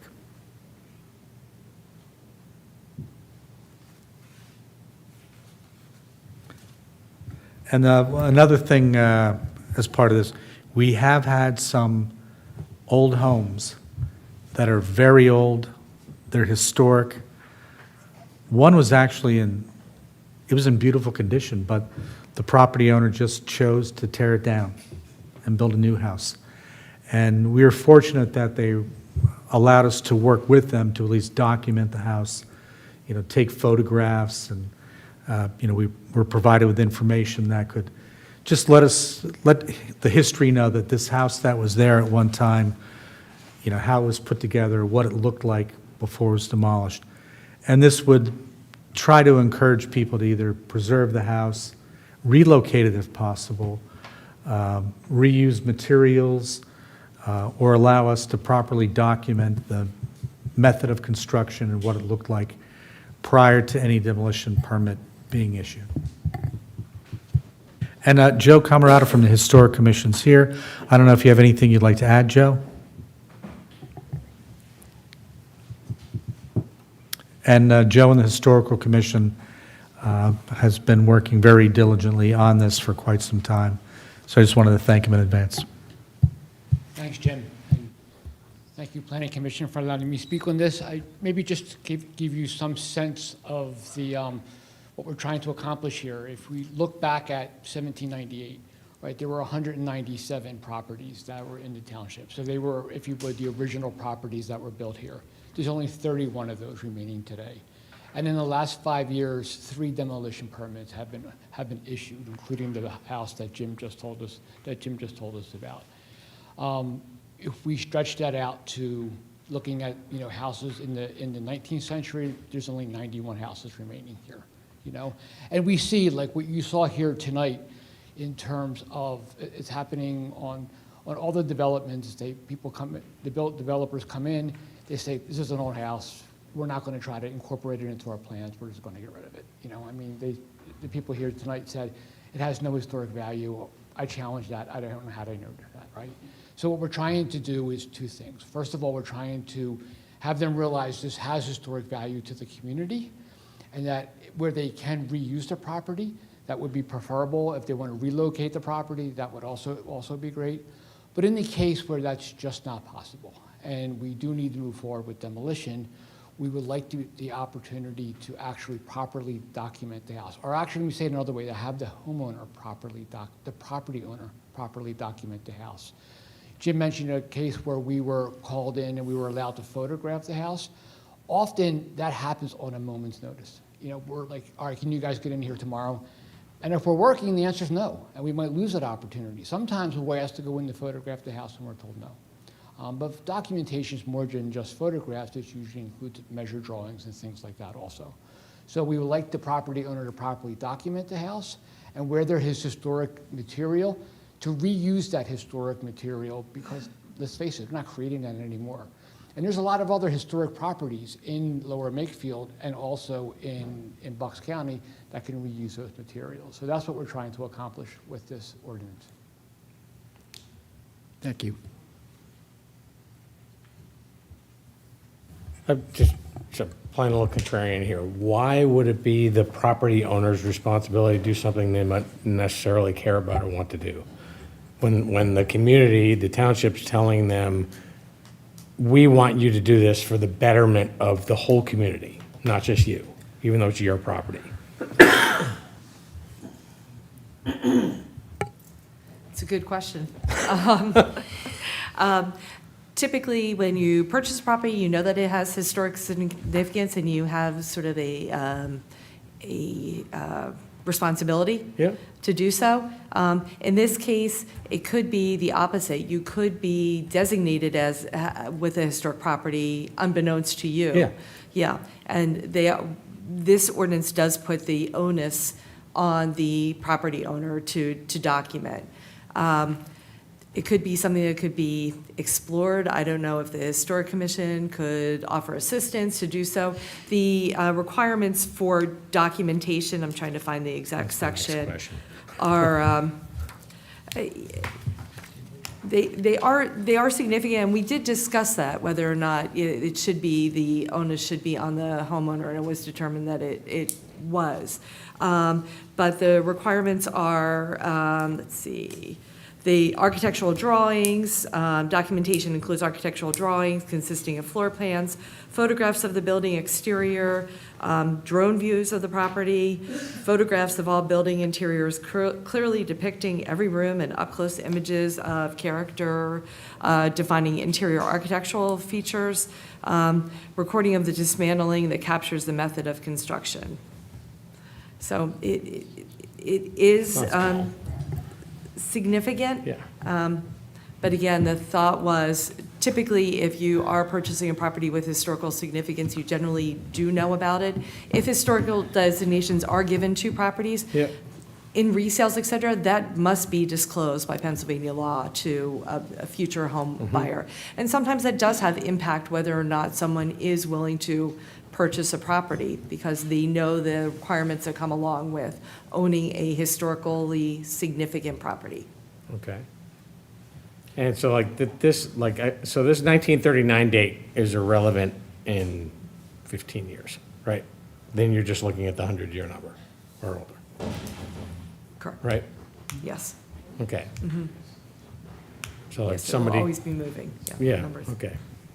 So is it appropriate, and I don't know if this is, Adrian, kind of something you're getting at. So the section that you're talking about, I think is B22C4? Correct. B2C, yeah, somewhere in that range. Is it appropriate to make those documentation requirements on the onus of the property owner if the property was purchased? If the property is not yet designated historic, but is purchased after the date the ordinance goes into effect, and to place the onus to make the property available for such documentation to someone who owns a non-historic property prior to the ordinance going into effect? Anything's possible. Yeah, I mean, it's, you know, I'd be upset I would. if my house was designated historic right before I went to sell it, and now I have to spend a bunch of money getting an architect to come in and do as-built drawings and measurements and all this stuff. If the, you know, I mean, it's not going to be my home because there's nothing historic about my home, other than the fact that my kids live there and they're amazing. And just like, I'm going to use hyperbolic language, but it's like, it seems to me like if you do that, you open that up to being a little bit weaponized and disputed. Adrian, get closer to your mic. Oh, sorry. It seems like it's at least open for some level of abuse. I don't want to use the word weaponization because that's a little too strong. But, you know, if somebody could say, I don't want my neighbor doing something, saying like, I'm just going to register their house. It does have to go through a process. I understand Yeah. that. I understand And that. it's a fairly extensive process. Okay. And if you, as a homeowner, don't, and I think it was mentioned earlier by either Jim or Dan, if you're of the opinion that your property is not of historical significance, even though it falls within those parameters, there is an appeal process. Yeah, okay. And don't get me wrong, most people I know with old houses probably, I don't think they'd want the onus of having to do all that work, but they like the fact that their houses are old and they generally try and keep them up. So it's like, I'm not seeing a big issue, but. But I would say in countering your situation, if you're a property owner and you do not intend to demolish your property and you plan to keep it, you don't necessarily have to register it, you don't have to do anything. So this doesn't place any additional regulatory burden on people that are using their existing property. It's only in the event that they're seeking to file a permit for demolition or that way. Okay, and I guess last question, can this be applied to modifications to the home?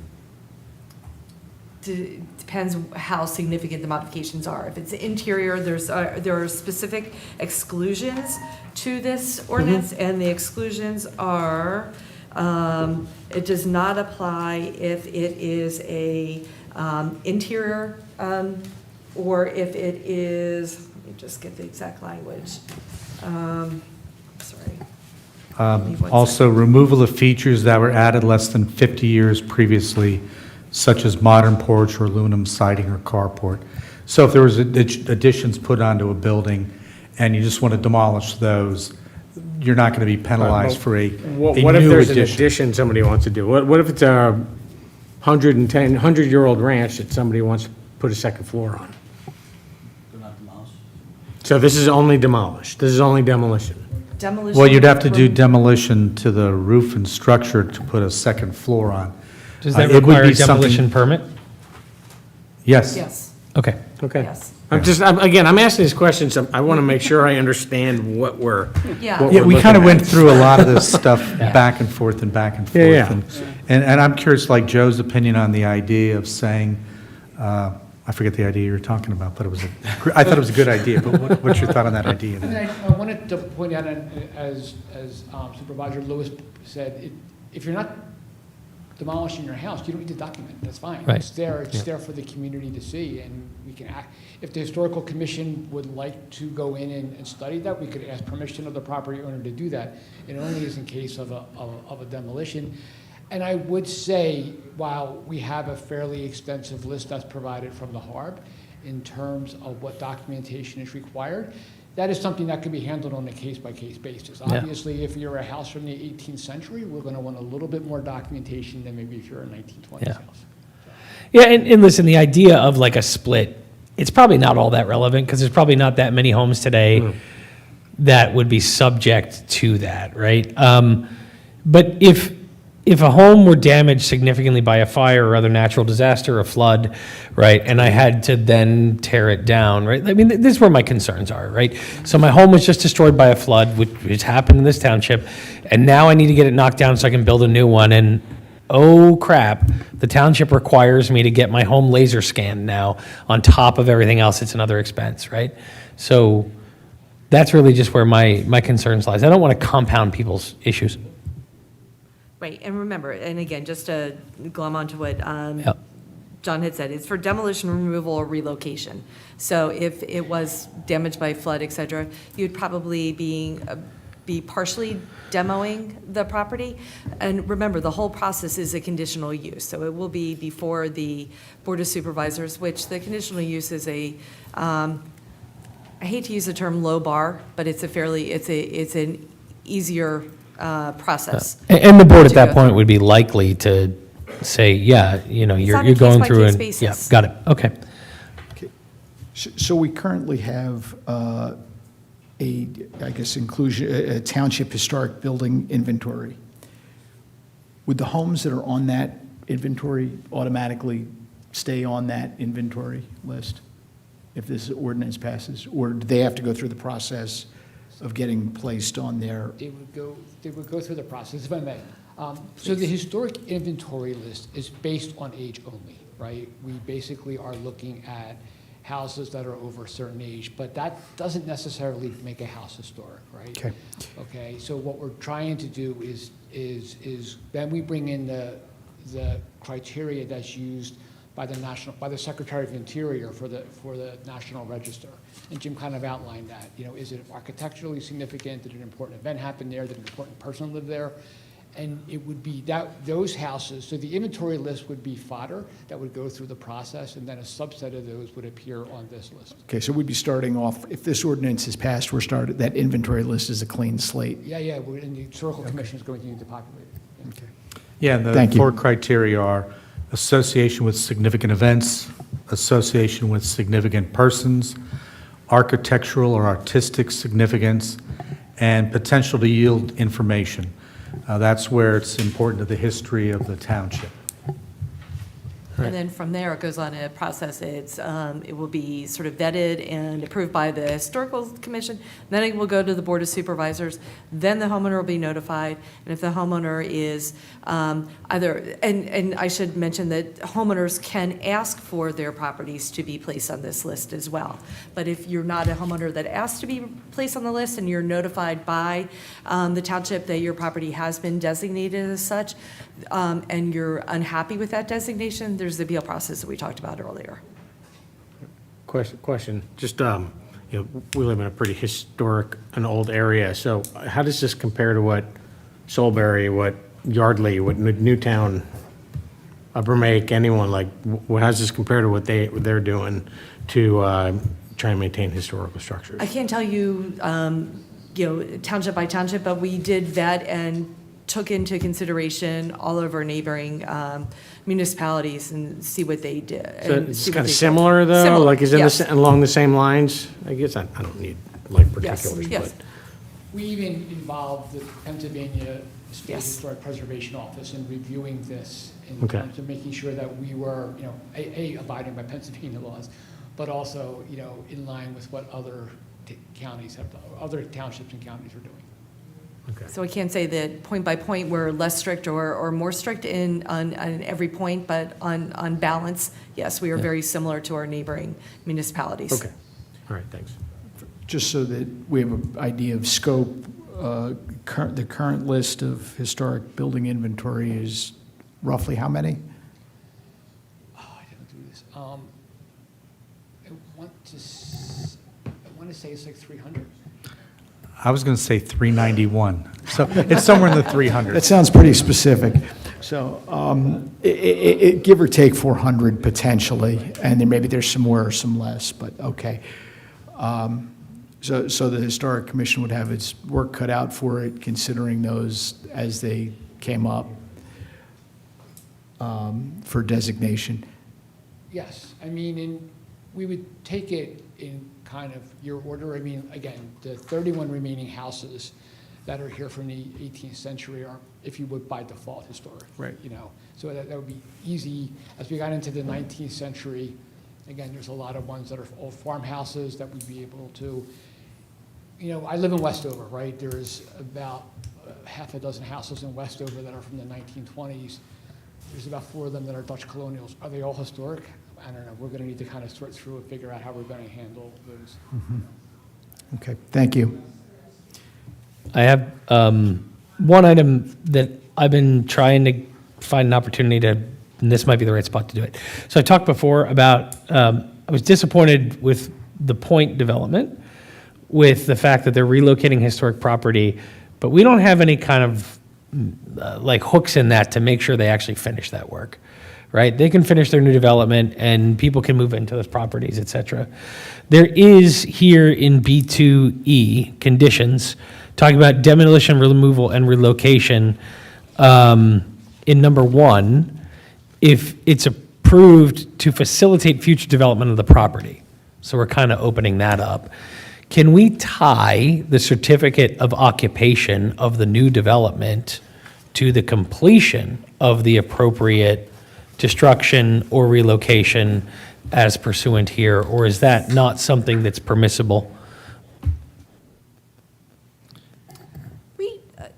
We should be able to do that, yeah, because it would be part of the overall plan, yes. So all conditions of the plan would have to be met, and yes. Yeah, Certificate of occupancy would not be issued until. That would be my only real recommendation to the board, is to look at the opportunity to include that, where we can ensure that the developer completes that work to satisfaction before they can cash the checks for the sale of the new properties. And actually, to get to your point about the Point, for that project, as part of the development agreement, we required that before they start construction on any of the new units, they need to start work on the old units Right. first. And then before they get any certificates of occupancy, the first ones to be issued must be for the building that is being renovated Okay. and the building that's being replicated.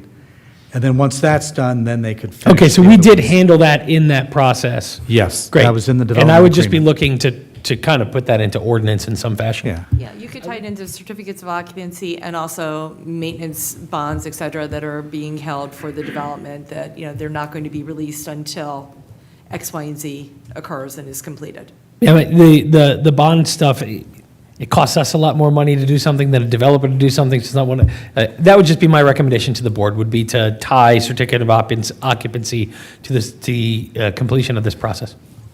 Well, I think that's a great idea. I would just like to point out that Edgewood Village is outside the scope of this ordinance, because it has its own ordinance, an overlay ordinance. Yeah, just for future, for future uses, yes. Thank you. But I like that idea, and I think it was actually, it was probably mentioned at the zoning hearing board, at the planning commission, at the board of supervisors level, at the historical commission, at everywhere, that we should make sure that we hold their feet to the fire and make sure they work on the old part first before they get to work on the new. Thank you. Any other comments from members of the board?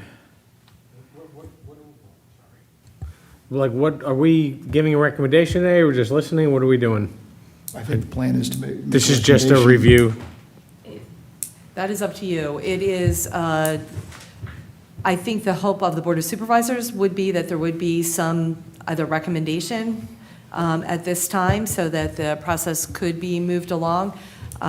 It has not been submitted to Bucks County Planning Commission as of yet, waiting for this meeting to occur, and then we were planning on doing so. But Okay. it's up to you as All right.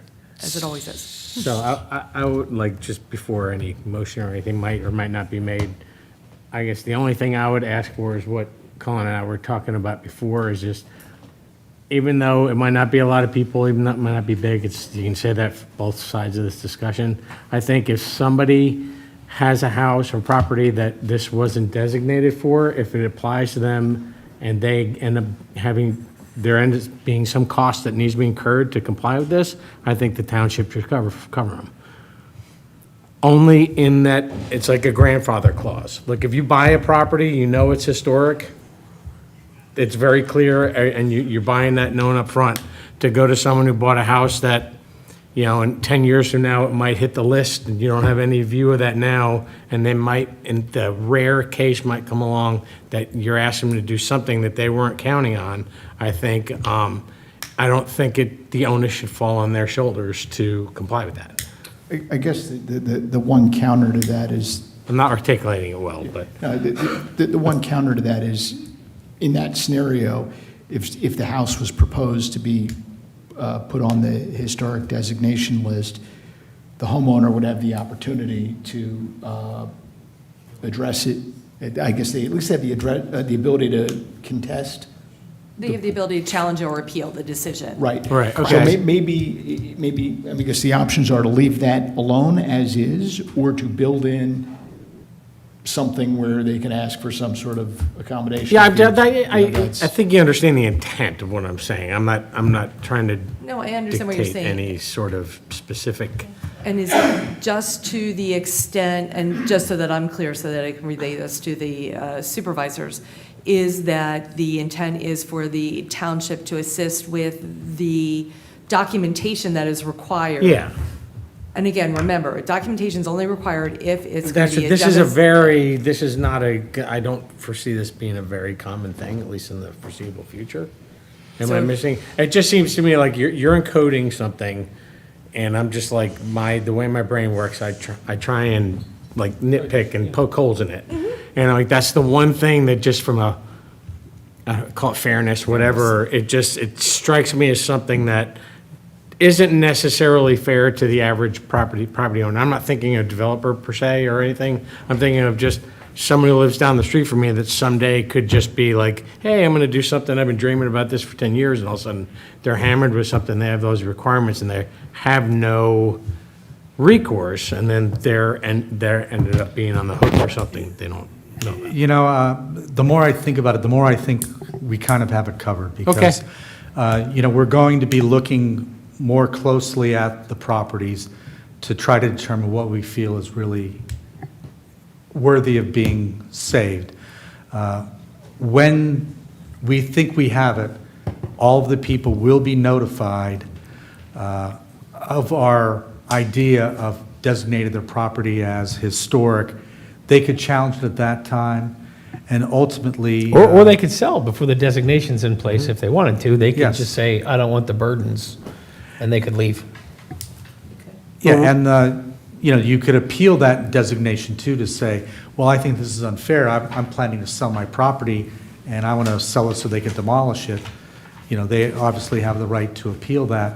And then any new homeowners, since it'll be part of the real estate disclosure It will be. in there, any new homeowner will be advised that I'm buying this old house, and I just want to tear it down and build a nice, big, fancy house. But they know that they'll have certain obligations to go ahead and do that. And the township's always willing to assist people whenever it's reasonable without being burdensome on our part at all. So like, we're not going to spend $10,000 to assist you in documenting a house, which I don't even think it would cost that much. When you think about the cost of demolishing an old house and building a new one, the cost for them to document it properly isn't that substantial that it would stop someone from doing it if they really wanted to. Of course, we'd like them to not do it, but Yeah. we want to try to encourage them to keep it wherever possible and/or reuse it or document it properly for posterity. And I guess, like, again, I'm not trying to belabor this. This is my last point. I guess I'm sensitive to this now because I've lived in Lower Makefield longer than I've ever lived in any other place in my life. I've been here for 20-something years now. So there's a young couple right now looking and buying a house that built in the 40s or the 50s that it's not going to be designated. And sometime in 1942, when their kid's going to college, it's all of a sudden going to hit them when they might want to do something. Again, I know this is not, I'm just trying to plug a hole that's really not going to cost anyone anything.